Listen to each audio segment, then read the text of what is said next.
All right, well then let's get into the work. And leading this work, we have a wonderful colleague, Patrick Wright, and his team, who really do the week-to-week work of the task force. Patrick, give us an update on what's been happening. All right, I'm going to try to briefly give folks kind of a summary of what's been happening at the task force and also provide a little bit of context for today's meeting. As Annalise said, great progress being made on the ground. Here are some of the CAL FIRE numbers she made. Their target a couple of years ago was 100,000. They're already at 131 based on last fiscal year. So great kudos to CAL FIRE for their efforts in ramping up all of their work. But other state agencies and industry are also stepping up. They're over 400,000. Again, this is last fiscal year numbers. We're going to continue to update these, as Wade said, in our interagency tracker. It is a little complicated because the state fiscal year and the federal fiscal year are different. So our interagency tracker goes by calendar year, but nevertheless, it's obvious. However you calculate it, the great progress is being made. On the federal side, of course, actually, before I get to the federal side, I want to give a shout out to California State Parks. When we issued the action plan, we got this idea that we would bring the state land owning agencies together and create a state lands resilience effort.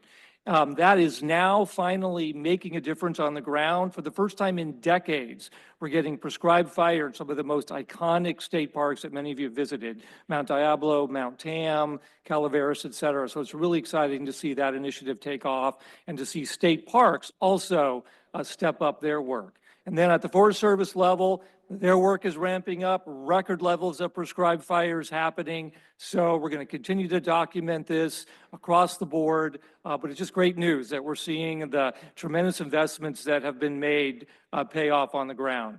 Speaking of investments, money continues to roll. Lots of recent money that's been awarded by the state and federal agencies. More upcoming rounds are available. Look at the CAL FIRE website, Forest Service website. Plenty of resources out there to continue this great work. And of course, we have a fresh infusion of funding through Prop 4, another $1.5 billion that's going to be available for wildfire and forest resilience, and over $1 billion for natural lands and biodiversity that we hope to coordinate with as we move towards multiple benefit, multi-agency projects across the board. I also want to highlight that special account there for regional projects. That's a first. The legislature heard how much progress we're making regionally, wanted to accelerate that. So we're moving forward. CAL FIRE has partnered with the Forest Service, the Conservancies, last year to launch 3 landscape pilots. This is a game changer in funding. It's great that we've got 2,000 individual projects out there, but we're really hoping to supplement that with block grants to entities who have the capacity to spend millions of dollars on multiple projects at a time. It's the only way we're going to increase pace and scale. We know that on the ground. We know we need to do that with funding. So you can look forward to a lot more of that in the future as we update our plan, shifting increasingly towards block grants to help facilitate the great work you're doing. We're also doing that on the response side. This has not gotten a lot of press or attention, but there's this new concept that our agencies have developed between the Forest Service, NRCS, and CAL FIRE called the Emergency Forest Restoration Team. It used to be after a fire, individual landowners would submit grant applications separately to the Forest Service for their program, NRCS to their program, CAL FIRE to their program. To their credit, those 3 agencies got together and said, what if we get a block grant to the local RCD or county who can then distribute funding to dozens, if not hundreds of landowners at one time who've been affected by a recent fire? So we're seeing that pay off. There's 3 major efforts that have already been successful in El Dorado, Feather, and Alpine River and County areas. Hundreds of landowners who now are able to begin to restore their lands much quicker and more comprehensively than we've been able to do in the past. So that's funding. Of course, we're also, as Wade said, making great advancements in how we're tracking progress. We've got the interagency treatment tracker that we've explained and showcased in previous meetings. That's going to be continued to be improved over time. We've also got the great CAL FIRE tracker that you've also heard about, where we're measuring in real time the benefits of fuel breaks and other forest health projects. And then we're also moving on new metrics. We've heard from everybody. It's great that you're getting acres treated done, but what are you getting in terms of wildfire, water, carbon, biodiversity, et cetera? So we're working with all of you. In fact, we have a workshop on Monday to go to the next level in trying to develop a set of core metrics. As you can see here from the Sierra Nevada, we're looking at how much wildfires took place, how much wildfire did we get in the Sierra Nevada, how much treatments do we get, and can we translate that fire and those treatments into real outcomes using a variety of metrics? So again, you're going to see a lot more of that as we move forward. Looking ahead to this next year, obviously we're here in December at Sacramento. We're planning a Marin meeting in March. I hope you'll all join us. Marin is making great advances, in particular in connecting all the community work with the wildfire work that's happening out in the general forest. So that's going to be an exciting time for us to hear the progress they're making. We will then be back here in Sacramento in June to give you a preview of the action plan update, and then likely Southern California in September to continue the progress that we're making down there. Brief snapshot of the action plan. This is going to take up a lot of our time this next year with all of you. We're thinking of it in 4 big buckets. The first bucket is the building blocks. That's the focus of today. What are the scientists telling us we need to do? What are the agencies telling us that the science is showing? We're going to hear from CAL FIRE today, a preview of their so-called forest and range assessment that tells us the current picture of our landscapes across the state. We're also going to update what we've called our shared strategies. We've got work groups on everything from prescribed fire to private landowner assistance. We're going to build and update those strategies. What's new is a whole regional focus of the plan. We're going to have regional profiles, regional targets, regional strategies in each of our 4 major regions. In fact, we've kicked this off this week with a regional workshop with our partners in the Central Coast. We have one next week in the Sierra Nevada.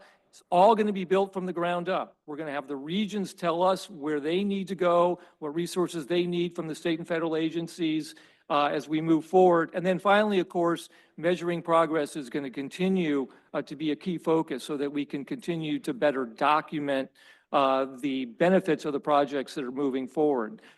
When we did the action plan 4 years ago, it was basically built on that second bullet. We had a group of shared strategies. We had a bunch of work groups that gave the state and the federal agencies a set of recommendations. We turned that back into an action plan. What we didn't have and we have now is a much stronger science foundation and a much stronger sense of the health of our landscapes, the risks facing our communities. So that's a key part of what today's all about, is building that foundation.